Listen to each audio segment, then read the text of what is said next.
할렐루야. 네. 지난주 우리 교회가 창립 24주년을 맞이해서 서머나교회에 대한 또 말씀을 나누면서 서머나교회가 어떻게 칭찬을 받는 교회가 되었는지, 책망받지 않고 칭찬받는 교회로 오늘 성경이 기록되어졌는지 그 은혜들을 함께 나누었습니다. 여러분, 서머나교회가 칭찬받은 이유가, 근거가 무엇입니까? 그것은 로마 황제인 가이사가 주라고 고백하는 것들을 거부하고 오직 예수 그리스도만이 내 인생 가운데 주님 되심을 믿고 고백하며 부인하지 않았을 때 우리 주님께서 서머나교회의 그 변하지 않은 굳은 믿음을 보고 칭찬하셨던 것들을 보게 됩니다. 주님을 부인하지 않은 것으로 말미암아 직장을 잃고 어려운 일을 당하는 일로 말미암아 환난과 궁핍을 당하는 상황에 직면했지만 우리 예수님께서는 서머나교회를 향해서 그들이 가난한 자가 아니라 부유한 자다, 그렇게 칭찬해 주셨던 것입니다. 또 동족 유대인으로부터 비난과 고난을 받고 환난을 당하면서 예수님이 주인이라는 사실들을 끝까지 부인하지 않으면 우리 주님께서 생명의 면류관을 주시고 둘째 사망인 지옥의 심판을 받지 않을 것이라는 약속을 주셨을 때 서머나교회는 그 약속의 말씀을 굳게 믿고 그 약속의 말씀을 바라보면서 신앙생활을 했다라는 것입니다. 그 결과 그 당시 소아시아 교회의 모든 교회들은 사라지고 터만 남아있는데 우리 서머나교회는 지금도 폴리갑 기념교회로 자리하고 있으며 튀르키예 그 회교 이슬람 지역에서도 변함없이 복음을 전하고 건강한 교회로 잘 세워져 있는 것들을 우리가 볼 수 있었습니다. 우리는 서머나교회의 그러한 믿음, 칭찬받은 그 믿음을 또 듣고 하나님 앞에 기도하고 결단하고 헌신하면서 우리도 서머나교회 같은 믿음을 본받고 또 닮아가서 주님이 이 땅에 다시 오시는 그날 잘했다고 칭찬받는 교회, 수고했다고 칭찬받는 성도가 되기를 결단하고 기도하고 헌신하는 그런 시간들을 가졌습니다. 성도 여러분, 지난주 그러한 결단과 헌신의 시간을 가지면서 또 한 주간 삶을 살고 오늘 예배 자리에 참석하셨는데요, 여러분들이 말씀을 듣고 마음에 새기고 기도하고 또 헌신한 대로 그러한 믿음의 삶을 살아가셨습니까? 아멘. 그렇게 살아간 분들도 계시고 또 그렇지 않은 분들도 계실 것입니다. 그러나 그러한 믿음의 목표와 삶을 포기하지 말고 계속해서 서머나교회가 받았던 그 칭찬들을 기억하면서 믿음을 지키기도 힘들고 예수님 잘 믿기도 어려운 이 시기에 서머나교회의 믿음을 본받고 우리도 칭찬받는 교회의 성도가 될 수 있도록 힘써 여러분들의 믿음을 건강히 세워갈 수 있는 그러한 기회가 되시기를 주님의 이름으로 축원합니다. 오늘은 버가모 교회에 대해서 잠시 또 말씀을 살펴보면서 또 우리의 교회를 진단하고 또 우리의 믿음의 삶을 점검해 보면서 다시 한번 말씀의 자리로 나아가도록 하겠습니다. 버가모 교회는 주년으로부터 칭찬도 받았지만 또 책망도 받은 교회였습니다. 어떻게 그들이 책망을 받고 칭찬을 받았는지 진단해 보면서 우리의 모습을 한번 살펴보고자 합니다. 버가모 도시는 지형이 높은 데 이렇게 세워진 도시인데요, 그래서 지형이 높기 때문에 한눈으로 아래를 내려볼 수 있는 조망권이 좋았던 그런 도시였습니다.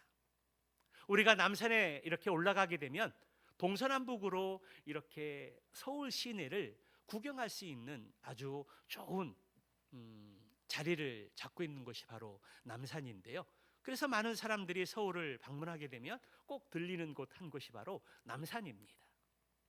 남산 꼭대기에 올라가서 또 전망대에 올라가서 인천 이렇게 바다도 볼 수 있고, 그리고 서울 동서남북을 이렇게 한눈에 이렇게 볼 수 있는 장점들이 있기 때문입니다. 그런데 이 버가모 도시가 바로 높은 지형의 도시를 형성을 하고 한눈으로 이렇게 아래를 볼 수 있는 그런 지리적인 좋은 전망을 가지고 있는 도시였다라는 것입니다. 그리고 그 버가모 도시는 성체라는 뜻을 가진 도시인데요, 성 그리고 요새라는 의미가 있습니다. 그 버가모 그 지역은 그 당시에 20만 권의 장서를 이렇게 가지고 있었던 도서관이 있었고요. 그 당시에 20만 장서라는 것은 어마어마한 책입니다. 20만 권의 장서를 가지고 있는 도서관이 있었고, 또 양피지, 다시 말하면 양의 가죽으로 이렇게 종이를 만들어서 책을 기록을 하고 또 보관하는 그러한 기술이 발달한 지역이었습니다. 그리고 무엇보다도 그 도시에 의과 대학이 있었습니다. 그 당시에 의과 대학이 있어서 그곳에서 공부를 하고 의사를 이렇게 배출하는 그러한 도시였다라는 것입니다. 이 버가모 도시가 그러한 여러 경제적으로 그리고 드러나고 나타날 수 있는 여러 가지를 가지고 있었기 때문에 대단한 프라이드를 가지고 있었고, 또 자랑거리를 가지고 있었다라는 것입니다. 그러한 자랑거리를 가지고 있는 반면에 또 한편으로는 어두운 모습도 있는데요, 그 버가모 도시에는 제우스 신, 그리고 아테네 신상들이 있었고, 로마 황제 숭배의 중심지였다라는 것입니다. 당시 로마는 넓은 정복지를 통일하기 위해서 황제 가이사가 신이다라는 그러한 고백하는 것을 원칙으로 내세웠습니다. 식민지 백성들이 황제 가이사가 주다, 신이다, 그러한 고백만을 하게 된다라면 식민지 백성들도 원만해서는 그 모든 것들을 다 허용해 줬고 대부분 종교를 갖고 살아가는데 큰 문제가 없었던 것입니다. 그래서 그 지역의 모든 시민들은 제우스를 신으로 섬기고 우상과 황제를 주로 고백하면서 신으로 숭배하는 그 행사에 다 참여해야 했습니다. 그런데 그 당시에 그리스도인들은 우상들을, 황제를 신으로 숭배하고 절하는 그 자리에 참여할 수 없었기 때문에 많은 고난과 고통을 받고 직장을 또 잃어버리고 쫓겨나는, 그래서 궁핍한 삶을 살고 평범한 그러한 삶을 살지 못하는 그런 상황에 직면해 있었던 것입니다.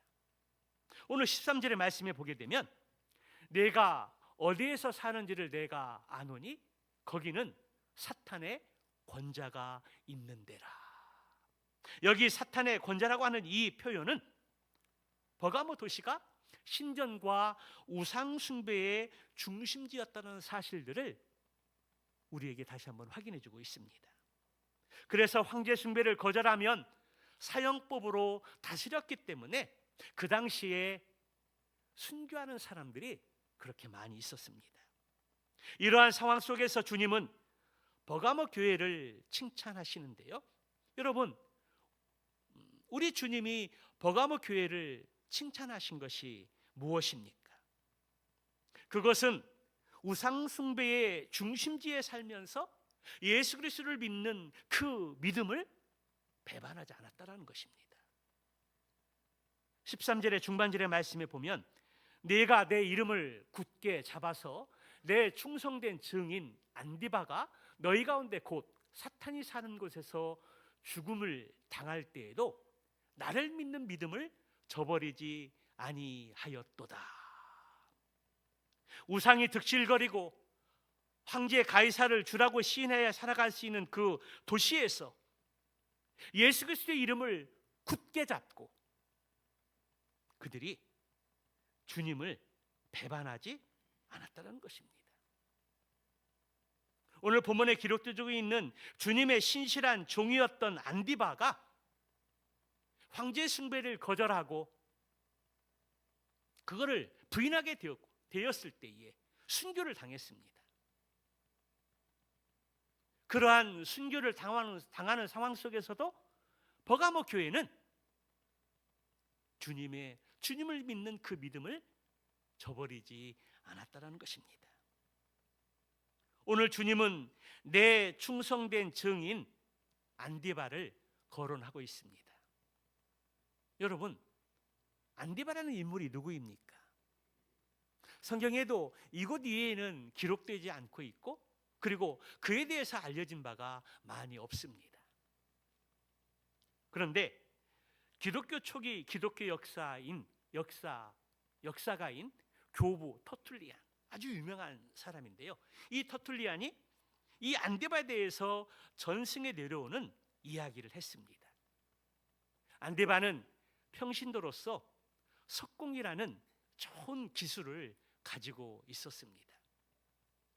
그 당시에 로마 안에 신전을 짓고 황제의 흉상들을 만들어서 이렇게 세워두는데 대부분 석공들이 다 돌을 깎아서 만들고 세우는 그런 과정들이 있었습니다. 그래서 로마 관리들은 이 안디바가 좋은 석공의 기술을 가지고 있다는 것을 알고 그를 초대합니다.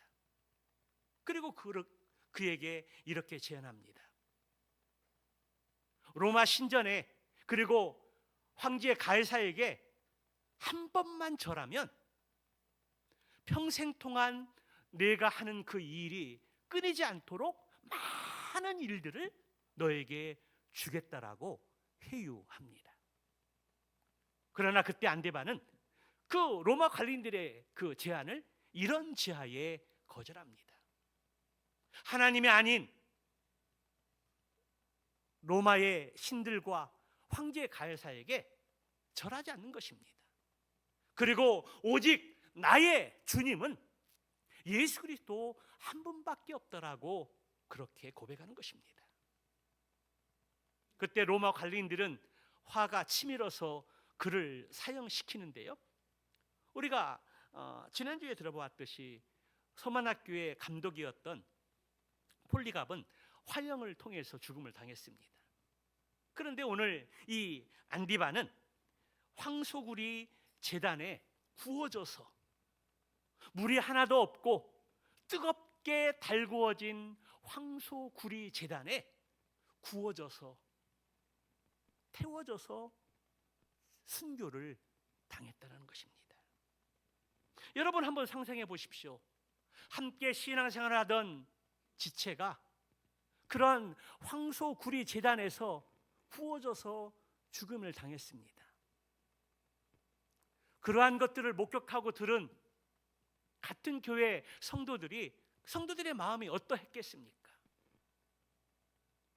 큰 두려움을 갖고 또 주눅이 들어서 주님을 떠나는 일들이 생기지 않겠습니까? 주님을 부정하는 일들이 생기지 않겠습니까?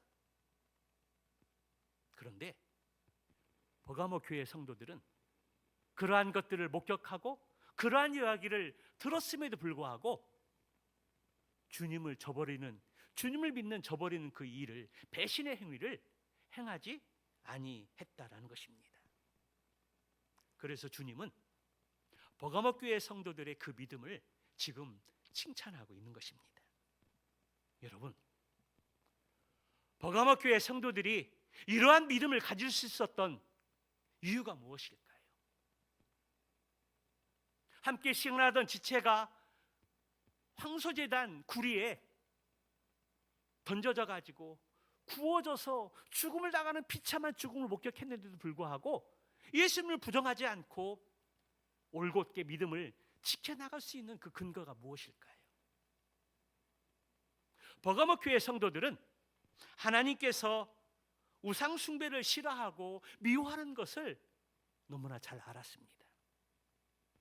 여러분, 10계명 1계명과 2계명이 무엇입니까? 1계명은 나 외에 다른 신을 내게 두지 말라는 것입니다.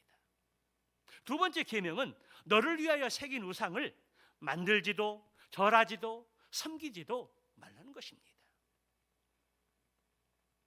이 말씀을 지키지 않는 자는 3대 4대에 걸쳐서 저주를 내리겠지만, 이 말씀을 잘 지키는 그 가정은 천대에 이르러 하나님께서 복을 부어주시겠다고 약속하신 것입니다. 그런데 이 서만학교의 성도들이 이 하나님 말씀을 배웠고 들었고 마음에 새겼습니다. 그리고 그러한 상황에 직면하게 되었을 때에 하나님께서 우상 숭배하는 것을, 신 앞에 절하는 것들을 미워하고 싫어하시는 것을 알고 있었기 때문에 내 목숨이 죽는다 할지라도 그 말씀을 지켰다는 것입니다.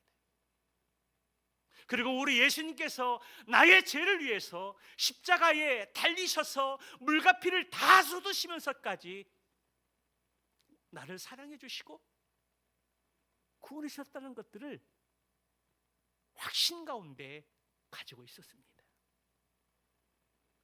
하나님의 사랑과 주님의 은혜를 경험하고 말씀 가운데 바로 서 있었다는 것입니다. 오늘날 우리도 하나님을 자꾸만 거슬리는 세상의 가치관과 악한 문화들이 끊임없이 유혹하고 회유하는 시대에 살고 있습니다. 어떤 사람들은 꼭 교회에서만 예배를 드려야 하느냐, 교회가 밥 먹여주냐, 예수만 구원이 있느냐 등등을 이야기하면서 교회 다니는데 미치지 말고, 예수님께 미치지 말고 적당히 믿어라, 타협하며 살아가라고 속삭입니다. 하나님이 위에 다른 것에 마음을 빼앗기고 살아가도록 유혹하는 일들이 너무나 많이 있다는 것입니다. 그러나 여러분, 우리가 이러한 상황에 직면할 때, 이러한 유혹과 속삭임에서 그것을 단호하게 뿌리치고 믿음 가운데 살아갈 수 있는 사람들이 얼마만큼 있겠습니까? 결코 쉽지 않습니다. 이 세상의 달콤한 유혹을 거절하고 뿌리칠 사람들이 그리 많지 않다는 것입니다. 예수님 믿는 것을 부정하고 부인하면 내 생명을 살려줬다고 총뿌리를 대는 상황 속에서 예수님을 부인할 사람들이 결코 많지 않다라는 것입니다. 그러나 그러한 것으로 알곡 신앙과 쭉정이 신앙을 구별한다는 것입니다. 그 믿음이 진짜 믿음인가 가짜인가를 가름한다는 것입니다. 주님이 나의 주인 되심을 고백하고 삶의 우선순위가 예배에 있다는 것을 알고 그 믿음의 보좌 앞에 나아가는 그 믿음 있는 사람이 진짜 믿음이라는 것입니다. 세상의 많은 것들 우리를 유혹하고 달콤한 것들이 나를 속삭이지만 그런 것들을 뿌리칠 수 있고 그런 것들을 거절할 수 있고 그리고 주님 앞에 나올 수 있는 사람들이 진짜 믿음의 사람들인 것들을 믿으시기 바랍니다. 여러분 아멘이십니까? 그렇습니다. 오늘 이 시간 버가모 교회를 향한 주님의 칭찬을 다시 한번 기억하고 마음에 새기면서 세상의 많은 유혹들이 우리를 흔들려고 하고 사단의 속삭임으로 우리를 넘어뜨리려고 하려고 할 때에 우리가 깨어있지 않으면, 정신 바짝 차리지 않으면 세상에 지금 일락을 즐기고 있고 또 예배를 드리는 것이 아니라 예배를 보면서 적당하게 그 시간들을 넘기는 사람들이 많이 있습니다.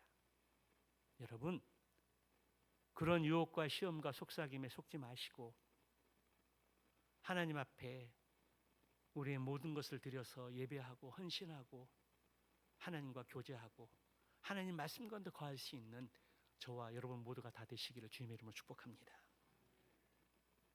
버가모 교회는 우상 숭배가 만연해 있는 그 도시 속에서 유혹과 시험이 많이 있었지만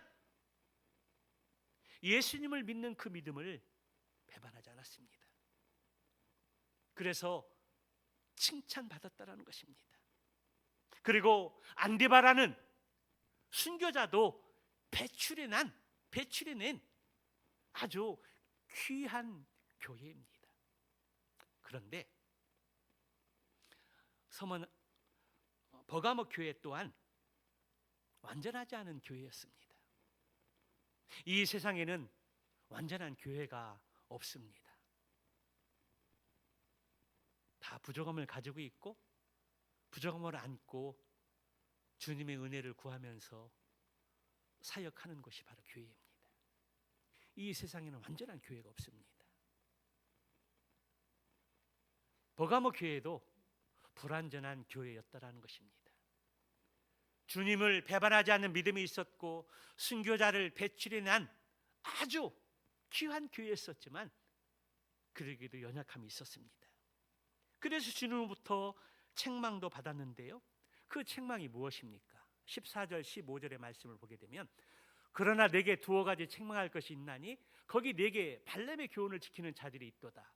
발람이 발락을 가르쳐 이스라엘 자손 앞에 걸림돌을 놓아 우상의 제물을 먹게 하였고 또 행음하게 하였느니라. 이와 같이 내게도 니골라당의 교훈을 지키는 자들이 있도다.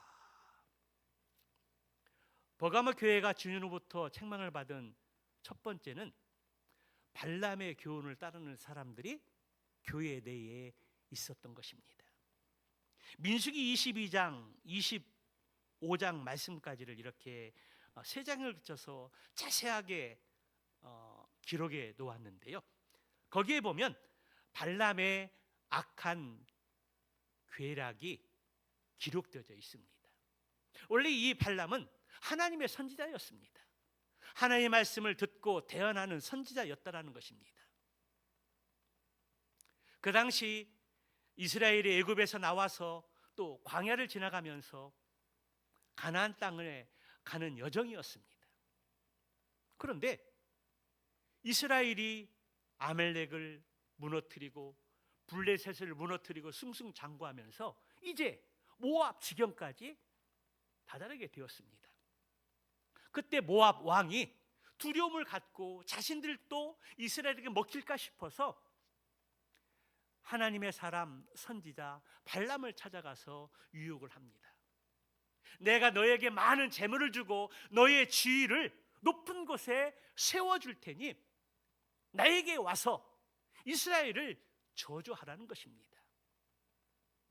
발람은 그 재산을 보고 마음이 흔들려서 당장 가서 이스라엘을 저주하고 싶었습니다. 그런데 하나님께 물으니까 가지 말라는 것입니다. 두 번째도 마찬가지입니다. 그런데 이미 발람의 마음은 재물에 기울어 있었습니다. 그래서 하나님이 가는 것을 허락하는데 너는 내게 이런 말만 해라. 저주하지 말고 축복만 하라는 것입니다. 저주라고 불렀는데 축복하는 것입니다. 그들을 저주해야 약속한 재물을 얻을 수 있고 높은 지위를 차지할 수 있는데 입이 근질근질합니다. 그래서 발람이 어떡합니까? 하나의 꾀를 내는데 바알부올 축제에 이스라엘 백성들을 초대하는 것입니다. 그래서 부올산에서 바알에게 또 제물을 바치고 또 절을 하면서 축제의 시간을 갖는데 이스라엘 백성을 초대했습니다. 그런데 이스라엘 백성들이 그 바알 부올 축제에 가서 우상 앞에 절하고 그리고 축제의 시간에 그 신전의 여인들과 함께 행음을 저지른 것입니다. 간음한 것입니다. 이것으로 인해서 하나님 앞에 큰 진노를 사게 됐습니다. 그것으로 인해 하나님께서 이스라엘 백성 가운데 연병을 내려서 2만 4천 명이 하루아침에 죽는 비극적인 사건이 일어났습니다.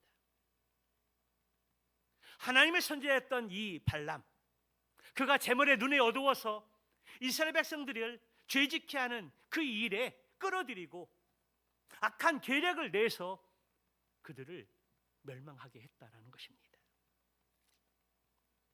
문제는 발람과 같은 사람들이, 목회자들이 오늘 한국 교회에도 많이 있다는 것입니다.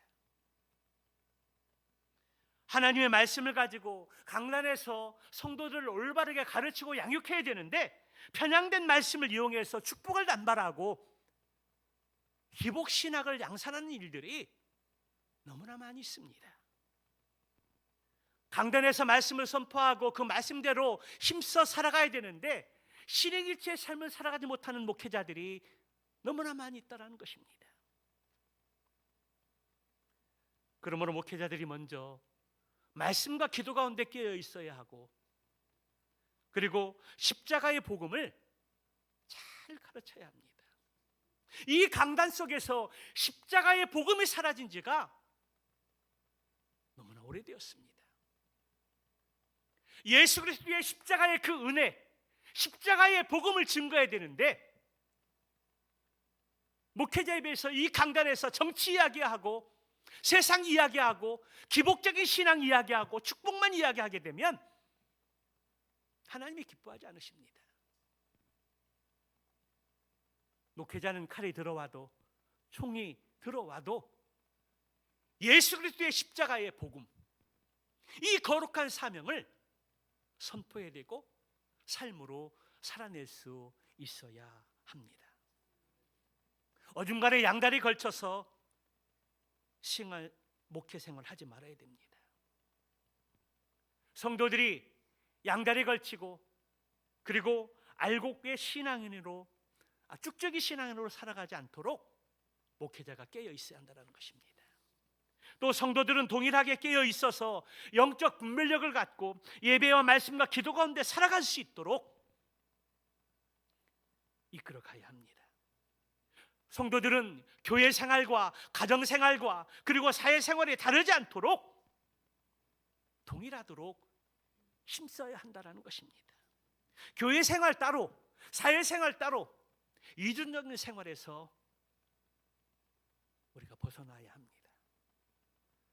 주님이 다시 오는 날까지, 주님이 가까이 오실 날이 가까운 이때에 우리가 정신 바짝 차리지 않으면 사단의 꼬임에 넘어갈 수밖에 없고 세상의 속삭임에 우리가 나아갈 수밖에 없습니다.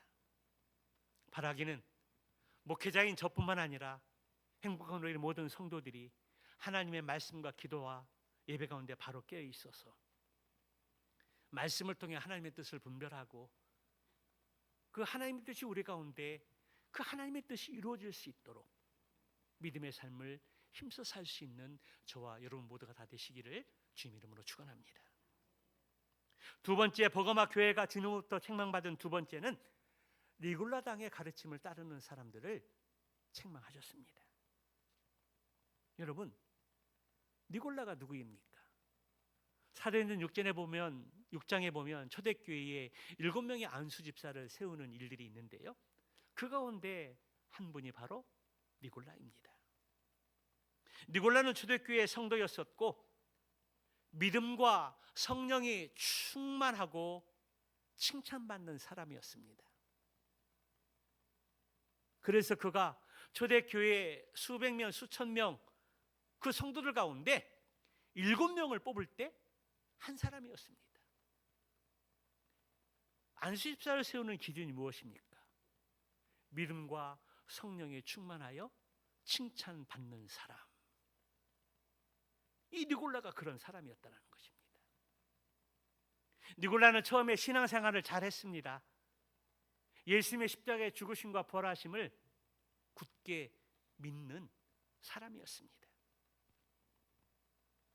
그러나 그가 유대교로 개종할 때는 믿음으로만 구원받는 것이 아니라 율법을 준수해야 구원받는다라고 그렇게 가르쳤던 것입니다. 그리고 더 나아가서 유대교를 탈퇴하고 니골라당을 세웠는데요. 니골라 종파를 세웠는데요. 그러면서 한 번 구원받은 사람은 어떤 악을 범해도 상관이 없다라고 잘못된 교리를 가르친 것입니다. 니골라만 보다 하더라도 한순간에 무너지는 것들을 볼 수가 있습니다. 믿음과 성령에 충만하고 칭찬받는 사람으로 초대교회 7집사의 한 사람으로 피택되어졌지만 다시 유대교로 돌아가고 다시 유대교에 탈퇴해서 이단을 만들게 되었을 때 엉뚱한 말을 가르치고 있는 것을 보게 됩니다. 오늘날 구원파와 비슷한데요. 구원파가 주장한 것 중에 하나도 한 번 구원은 영원한 구원이기 때문에 구원받는 사람은 죄를 짓더라도 괜찮다라는 것입니다. 여러분, 아닙니다. 그렇지 않습니다. 잘못된 교리입니다. 니골라당은 에베소 교회와 버가모 교회를 침투했던 이단들인데요. 그 당시 대표적인 이단이었던 영지주의의 영향을 받아서 육은 악하고 영은 선하다고 그렇게 주장을 했습니다. 육은 악하고 영은 선하기 때문에 예수님의 동정녀 탄생을, 마리아의 동정녀 탄생을 부정합니다. 예수님이 육신의 몸을 입고 이 세상에 태어나신 것을 부정합니다. 믿지 않습니다. 그래서 육체는 사탄에게 속한 것이므로 죄를 지을 수밖에 없다고 하면서 한 번 구원받은 사람은 무슨 죄를 지어도 죄가 되지 않는다고 가르치고 죄를 옹호하는 이단으로 전락하게 된 것입니다. 또 그들은 주장하기를 영은 선한 것이기 때문에 주일날 예배를 드리지만 예배를 드리고 난 그 다음에 한 주간의 삶은 육체는 악하니까 한 주간 자기 마음대로 죄를 짓고 나쁜 짓을 하더라도 괜찮다는 것입니다.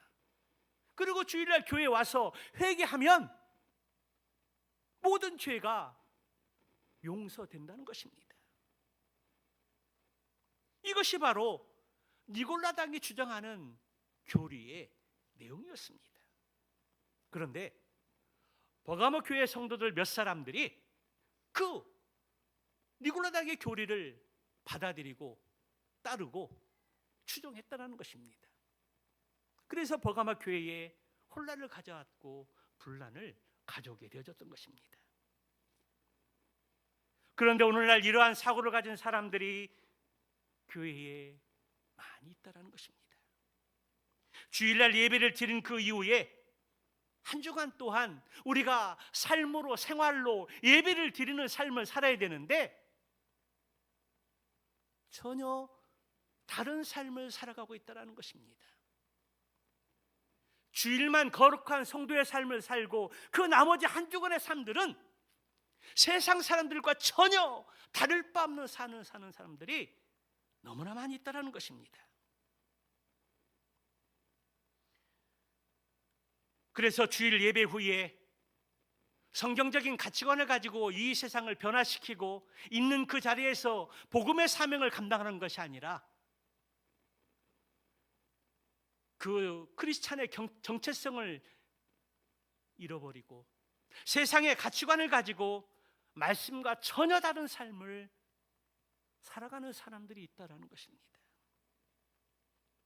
그러한 사람들은 니골라당의 교훈을 따르는 사람들과 별 차이가 없는 사람들입니다. 오늘날 그러한 사람들을 다른 말로 말하면 종교다원주의, 포스트 모더니즘, 인본주의, 그리고 만몬주의에 흔들려서 그리스도의 정체성을 잃어버리고 하나님의 부르심에 합당한 삶을 살지 못하는 사람들을 가리킵니다. 여러분, 종교다원주의가 무엇입니까? 종교의 다양성을 인정하는 겁니다. 다른 종교에도 구원이 있다라고 이야기하는 것입니다.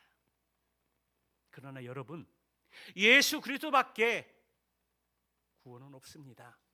교회 밖에 구원이 없습니다. 그런데 어떤 모 신학교 교수는 교회 밖에도 구원이 있더라고 그렇게 가르쳤습니다. 아닙니다. 잘못됐습니다. 예수 그리스도밖에 구원이 없습니다. 종교다원주의, 모든 종교를 인정하고 다양성을 인정하면서 받아들인 겁니다. 다른 종교에도 구원이 있다는 것입니다. 그러나 그렇지 않습니다. 포스트 모더니즘, 그 핵심은 자기 생각대로, 자기 느낌대로, 자기 가치관대로 이 세상을 살아가라는 것입니다. 여러분, 우리가 구원받았지만 죄성을 가진 이 인간이 얼만큼 이 세상을 선하게 살 수 있는 능력이 있겠습니까? 그런데 포스트 모더니즘은 자기 생각, 자기 느낌, 그런 것으로 이 세상을 살아가라고 이야기하는 주의입니다. 여러분, 정신 바짝 차리지 않으면 우리는 포스트 모더니즘으로 살아갈 수밖에 없습니다. 내 생각, 내 느낌, 내 감정, 그것이 옳다고 생각하면서 그 느낌대로 살아가는 자들이 포스트 모더니즘들의 삶입니다.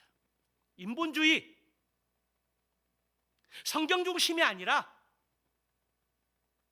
자신의 지식과 자신의 생각과 세상의 가치관을 가지고 살아가는 사람들을 말합니다. 물질 만능주의, 돈이면 못할 것이 없다는 겁니다. 돈이 이 세상의 최고라는 것입니다. 물론 우리의 삶 가운데 돈은 너무나 필요합니다. 그러나 디모데전서 6장 10절에 보게 되면 돈을 사랑함이 일만하게 뿌리가 되어 믿음에서 떠나게 된다고 말씀하고 있습니다. 우리가 돈을 좋아할 수는 있지만 사랑의 가치는 아니라는 것입니다. 여러분, 돈 싫어하는 사람 있어요? 돈 다 좋아하지 않습니까? 저도 돈 좋아합니다. 그러나 사랑하지는 않습니다. 돈을 사랑하게 되면 그것이 나를 찔러서 믿음으로부터 떠나게 한다라는 것입니다. 세상에 많은 사람들이 종교다원주의, 포스트 모더니즘, 그리고 인본주의, 물질 만능주의에 흔들려서 그리스도의 정체성을 잃고 살아가는 사람들이 너무나 많이 있습니다.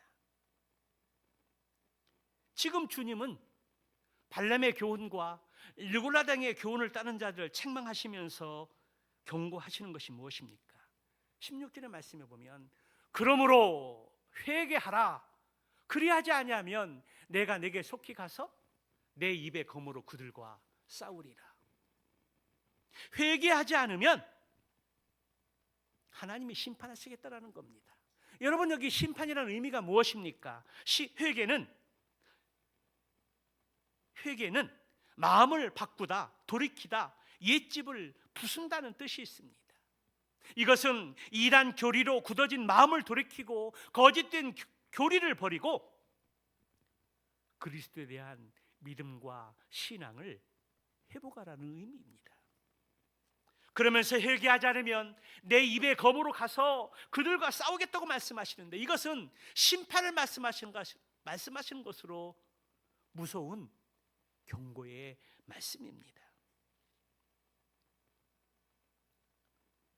우리가 세상의 가치관으로부터 그릇된 삶의 모습으로부터 돌이키지 않으면 무서운 심판이 임하게 될 것이라고 경고하는 말씀입니다. 그러나 회개하면 준비된 상을 주시겠다고 우리도 주님이 말씀하십니다. 우리 주님은 하나만 말씀하지 않습니다. 심판만 말씀하지 않습니다. 심판이 있지만 회개하고 돌아오면 거기에 합당한 상을 주시겠다는 것입니다. 17절의 말씀이 바로 그것인데요. 귀 있는 자는 성령이 교회들에게 하시는 말씀을 들을지어다. 이기는 그에게는 내가 감추었던 만나를 주고 또 흰 돌을 줄 터인데 그 돌 위에 새 이름을 기록한 것이 있나니 받는 자밖에는 그 이름을 알 사람이 없느니라. 여러분, 회개하고 돌이키는 자들에게 하나님이 주시는 약속이 무엇입니까? 감추어진 만나와 흰돌을 주시겠다고 말씀합니다. 여기 만나는 무엇입니까? 이스라엘 민족이 출애굽 이후에 광야 생활을 할 때에 하늘로부터 내려온 영의 육신의 양식입니다. 이것은 오늘날 신약 시대는 생명의 양식인 예수 그리스도를 통해서 믿는 자들에게 영원한 양식을 주시겠다는 것입니다. 주님께서 이기는 자에게 주시는 만나는 이 땅에서의 일시적인 음식이 아니라 영원히 배고프지 않을 영의 양식, 그것을 보증해 주시는 것입니다. 우리 주님께서 말씀하시기를 마태복음 4장 4절에서 사람이 떡으로만 살 것이 아니요 하나님의 입에 나오는 모든 말씀으로 살 것이니라. 그렇게 약속해 주셨습니다. 또한 여기 흰 돌은 당시 로마 법정에서 재판장이 판결을 할 때 흰 돌을 주는 자에게는 무죄를 선포하는 것이고 검은 돌을 주는 자에게는 죄가 있다라는 것을 의미하는 돌입니다. 흰 돌을 받았다는 것은 우리가 예수 그리스도를 믿고 죄가 용서되고 또 의로운 사람이 되었다라는 것을 상징하는 것입니다. 또 흰 돌은 운동 경기에서 승리자에게 수여하는 메달로도 사용되어졌고요. 또 연회를 베풀 때에 흰 돌을 주었는데 흰 돌을 가진 자만이 그 연회에 참석할 수 있는 그러한 돌이었습니다.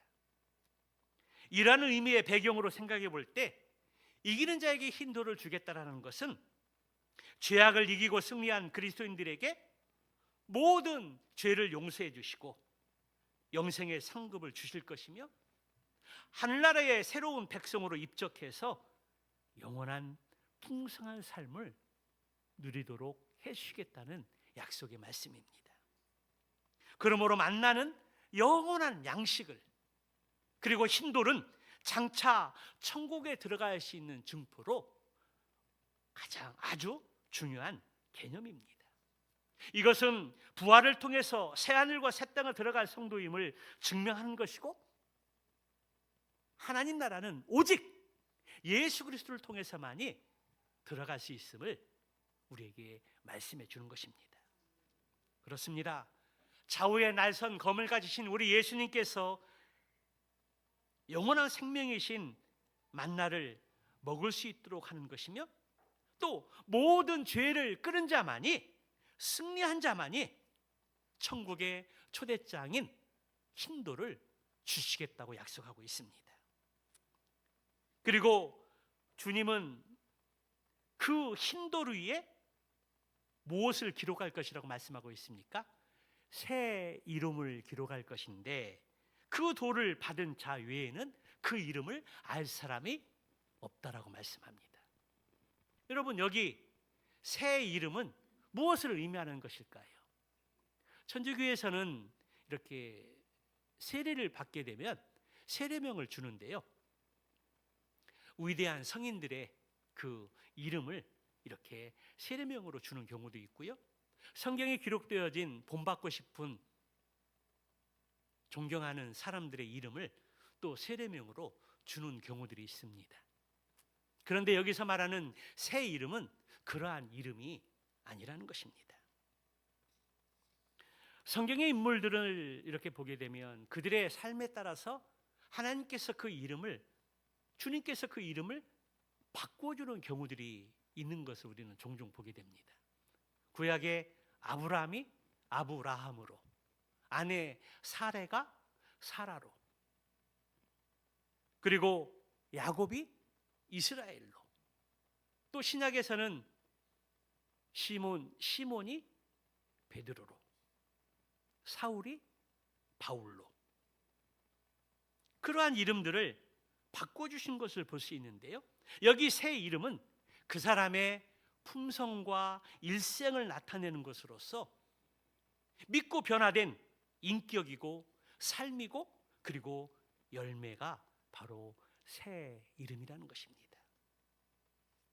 우리는 예수 그리스도를 믿은 그 이후에 우리의 육신의 이름 플러스 새 이름을 가져야 되는데 그것이 바로 예수 믿고 변화된 성품, 인격, 삶, 열매가 새 이름이라는 것입니다.